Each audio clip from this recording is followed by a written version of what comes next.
Hello everyone, this is Jonah from White River Rails, and I'd like to welcome you guys back to another model railroading video.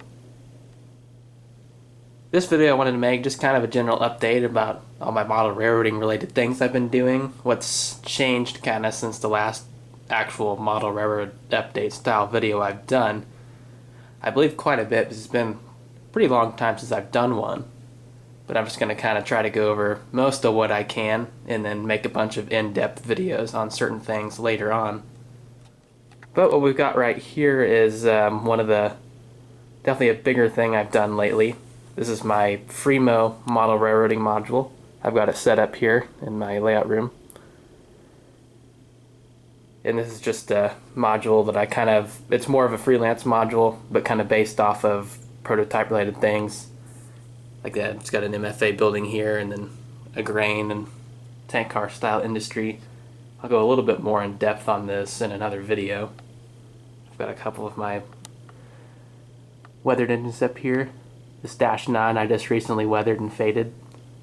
I'll have to do some videos on some of the weathered engines I've done, go more in depth on them.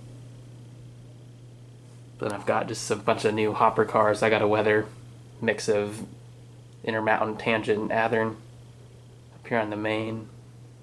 Then a bunch of BNSF ones back here.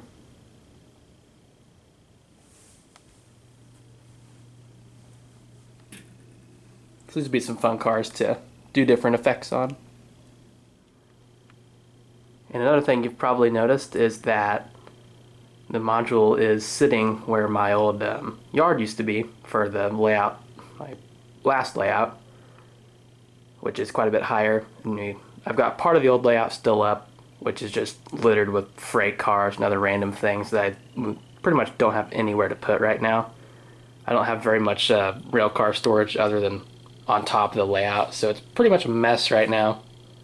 You see the bridge for the old section. I'm going to eventually try to build some new legs for the Fremo module so I can bring it down to match the height of the layout, and then try to hook it up so I can run trains again. Here's some of my BNSF local power sitting over here. These three units are former Springfield Division units that I've modeled. Then over here I've got some M&A and Kyle hoppers. For the past few months I've just been gathering tons of rolling stock, which I've weathered quite a bit, and then I've got a decent chunk of new stuff I've got to go back and weather as well. I've just got it strung out all over the place right now. Once I get my module kind of situated and put back into the layout, I'm hoping I can free up a little more storage and maybe work on some more storage shelving and more display cases, that type of thing. Another Dash 9 down there. A lot of these engines you guys have probably seen and recognized from my more recent videos of just trains running around, but I haven't really done any in-depth on any of them yet.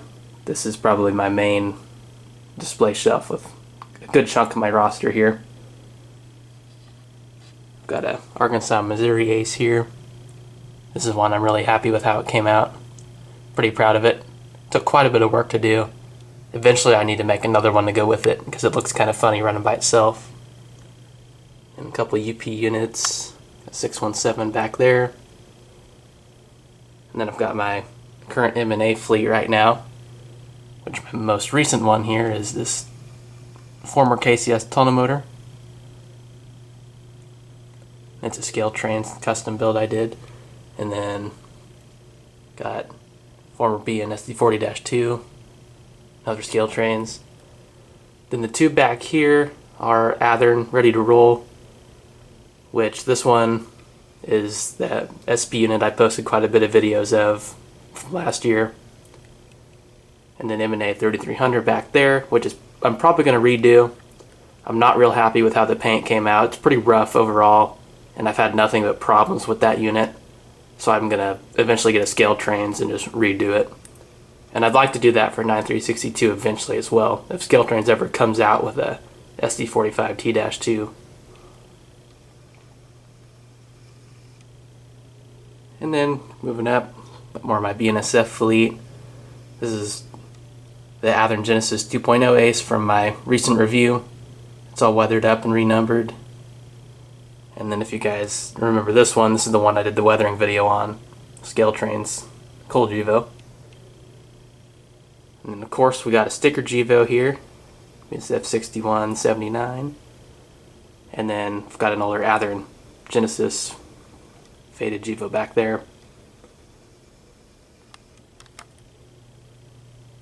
Moving up, we've got BNSF 636, war bonnet that used to be around the Springfield area.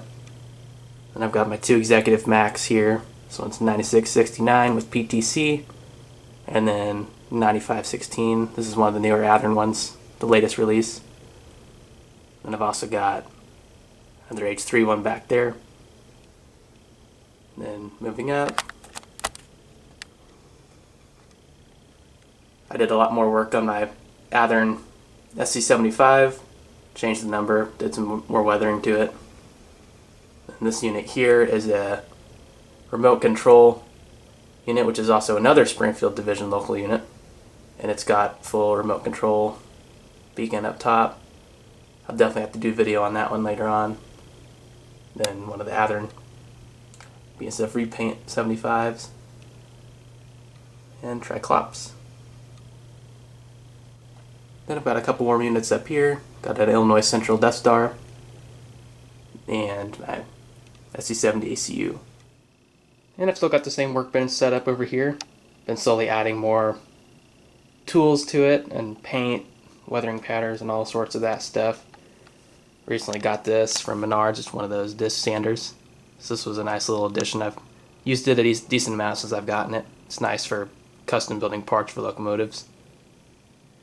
And I've got a few engines sitting around here right now that I'm working on. This first one here is a custom CSX flared SD70 Mac. They call them SD70 AC. Here, this is something I've been wanting to do for a while. And I'm modeling one that I've got a picture of back in, I think, 2015 that I've always liked. It's a work in progress. So far I've got all the detailing done, or most of the detailing done, and I've went ahead and faded the paint and added all the decals. I had to paint this from scratch.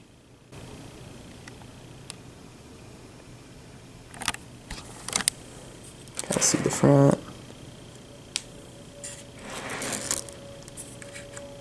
And here's the other side.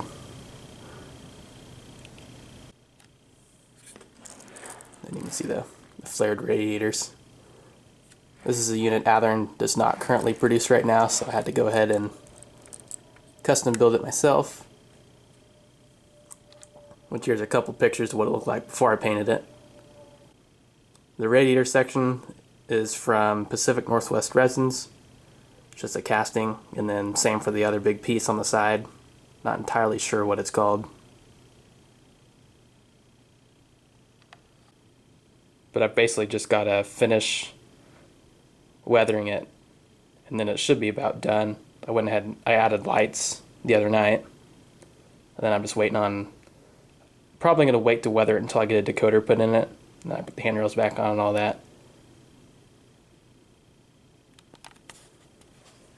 I've got a couple more units over here that are awaiting weathering and work. This one here is a Athearn Genesis Thundercab BNSF Ace, which is getting renumbered, and I've already airbrushed the underframe.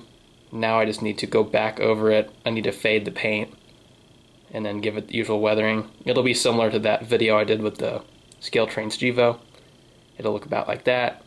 Then I've got a second Athearn Genesis 2.0 Ace over here that I'm going to be swapping the roof on to the antenna dome style, and then do some more fading, weathering to that eventually as well.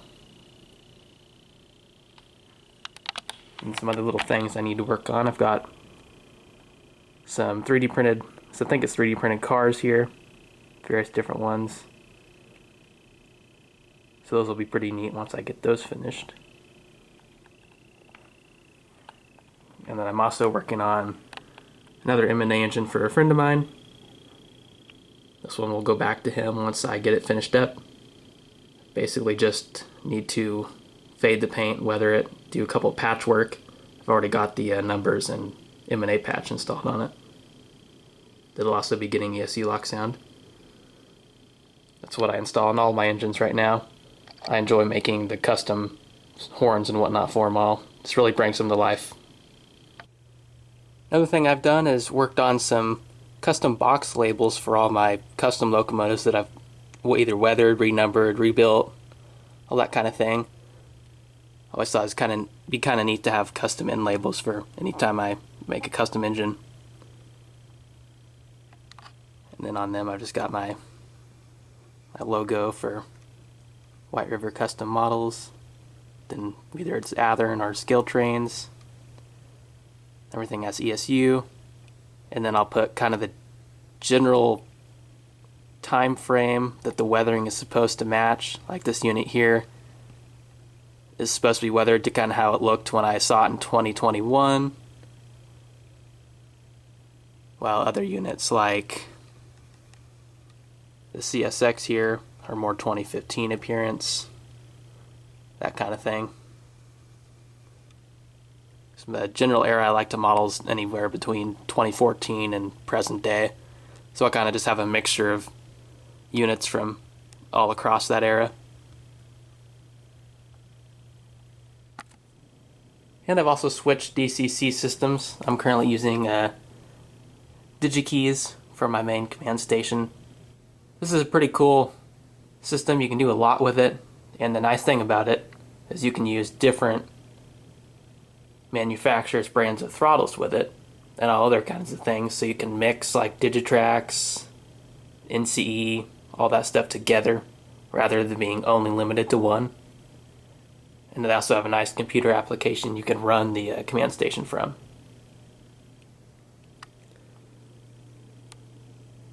But that's about all I wanted to share with you guys in this update. I'm going to try to be making more in-depth videos on specific locomotives, weathering projects. I've got a couple unit trains I'll do videos on. I've got a couple different coal trains I'm working on.